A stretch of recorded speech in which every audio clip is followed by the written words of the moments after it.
Would you say that Jack's representation on the show was inaccurate or unfair? I think he was misunderstood. I think his representation, he said some dumb stuff and said some stupid things in those comments, yes. It was dialed up, I think, unfairly. The way they continually attacked them and said to Tory that, this is not just Jack saying something, this is who he is, and it's not who he is. It's not who he is. And I think they got that wrong.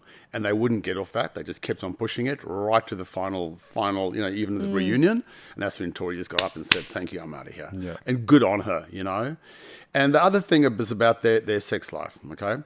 Now, there's different, that Jack's kind of alpha male and with that, and sexually he's I don't know, he's maybe kinky, maybe that's the word. I don't know, but it's a different kind of vibe.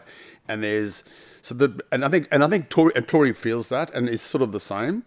And so there was this massive build up to having sex. You know what I mean? It might have taken 8 or 9 or 10 weeks. I don't know how long it took, but the tension was there. It was palpable. Just because they weren't having sex didn't mean there wasn't sexual energy there. You could feel it, but no one else saw it. And I just found it absolutely amazing. Absolutely, they just missed it. Boom.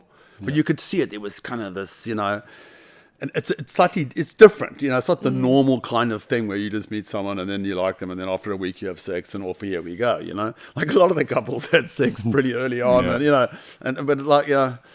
So, yeah, I always thought they had something going. There was an interesting dynamic there. There was a lot of chemistry and kind of fire, and it just no one could see it. And they just kept on copying it the whole time from people who weren't having sex at all, which is even more bizarre. Like, seriously? The pot calling the kettle black? Yeah. You know what I mean? Like, look at yourself first before you start pointing fingers. Yeah. And so that's where I just bailed out of all of that, Yeah. How do you think Jack and Tori will last in the real world? I think they'll last. Yeah. 100%. Yeah.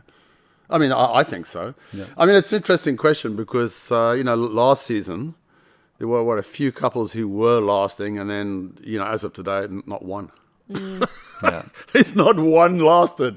I mean, some lasted till October and some till December, and then they just all fell apart, I suppose that could happen, but I mean, Tori's moved up to the Gold Coast.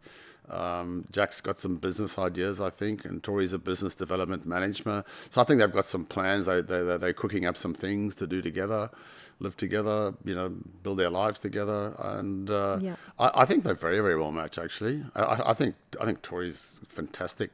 And how she just backed him the whole time, despite everything. She just stood by him. And so she's solid and he's solid. And, I really had, unlike everybody else, a great respect and admiration for them, and always had their backs.